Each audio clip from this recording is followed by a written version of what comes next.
ಮುಜರಾಯಿ ದೇಗುಲಗಳಿಗೆ ಶಕ್ತಿ ತುಂಬಿದ ನಾರಿಯರು. ಎಸ್, ಶಕ್ತಿ ಯೋಜನೆಯಿಂದ ದುಪ್ಪಟ್ಟಾಗಿದೆ ಮುಜರಾಯಿ ಇಲಾಖೆಯ ಆದಾಯ. ಕಳೆದ ವರ್ಷಕ್ಕೆ ಹೋಲಿಸಿದ್ರೆ ಬರೋಬ್ಬರಿ 150 ಕೋಟಿ ರೂಪಾಯಿ ಆದಾಯ ಹೆಚ್ಚಾಗಿದೆ ಅನ್ನೋ ಮಾಹಿತಿ ಸಿಕ್ಕಿದೆ. ಎಸ್, ಕಾಂಗ್ರೆಸ್ನ ಮೊದಲ ಗ್ಯಾರಂಟಿ ಶಕ್ತಿ ಯೋಜನೆ ರಾಜ್ಯಾದ್ಯಂತ ಮಹಿಳೆಯರು ಉಚಿತವಾಗಿ ಪ್ರಯಾಣವನ್ನು ಬೆಳೆಸ್ತಾ ಇದ್ದಾರೆ. ಸಿಕ್ಕಿದ್ದೇ ಚಾನ್ಸ್ ಅಂತ ಹೇಳಿ ಇರೋಬರೋ ಮಹಿಳೆಯರೆಲ್ಲ ಟ್ರಿಪ್ಪು ಹಾಗೆ ದೇವಸ್ಥಾನ ಅದು ಇದು ಈ ಕಡೆ ಆ ಕಡೆ ಓಡಾಡ್ತಾ ಇದ್ದಾರೆ. ಇದರಿಂದಾಗಿ ದೇವಸ್ಥಾನ, ಅದರಲ್ಲೂ ಕೂಡ ಮುಜರಾಯಿ ದೇವಸ್ಥಾನಗಳಿಗೆ ಶಕ್ತಿ ತುಂಬಿದ್ದಾರೆ ನಾರಿಯರು ಅಂತಲೇ ಹೇಳಬಹುದು.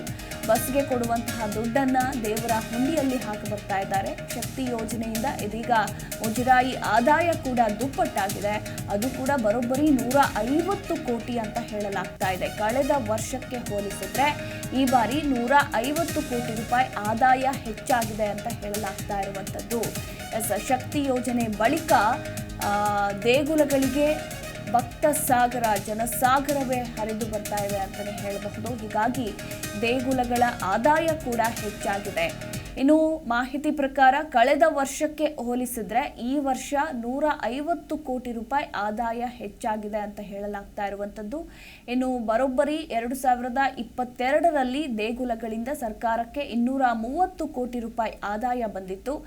ಈ ವರ್ಷ ಅಂದರೆ 2023ರಲ್ಲಿ 390 ಕೋಟಿ ರೂಪಾಯಿ ಆದಾಯ ಬಂದಿದೆ. ಅಲ್ಲಿಗೆ 150 ಕೋಟಿ ರೂಪಾಯಿ ಹೆಚ್ಚಳ ಆಗಿದೆ.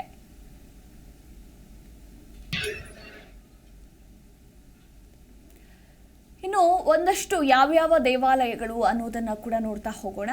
ಕುಕ್ಕೆ ಸುಬ್ರಹ್ಮಣ್ಯ ಕಳೆದ ವರ್ಷದ ಆದಾಯ ಅಂದರೆ 2022ರ ಆದಾಯ 74 ಕೋಟಿ. ಈ ವರ್ಷದ ಆದಾಯ ಅಂದರೆ 2023ರ ಆದಾಯ 123 ಕೋಟಿ ಅಂತ ಹೇಳಲಾಗಿದೆ.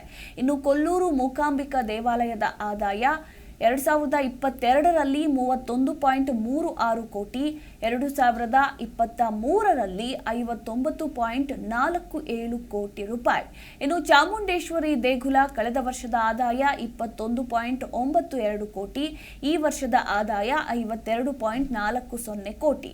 ಇನ್ನು ಎಡೆಯೂರು ಸಿದ್ಧಲಿಂಗೇಶ್ವರ ದೇವಾಲಯದ ಆದಾಯ 2022ರ ಆದಾಯ 31 ಕೋಟಿ, 2023ರ ಆದಾಯ 52 ಕೋಟಿ. ಹೀಗೆ ರಾಜ್ಯಾದ್ಯಂತ ಮುಜರಾಯಿ ದೇವಾಲಯಗಳ ಆದಾಯ ದುಪ್ಪಟ್ಟಾಗಿದೆ. ಅಲ್ಲಿಗೆ ಈ ವರ್ಷ ಬರೋಬ್ಬರಿ 150 ಕೋಟಿ ಹೆಚ್ಚಳವಾಗಿ ಆದಾಯ ಬಂದಿದೆ.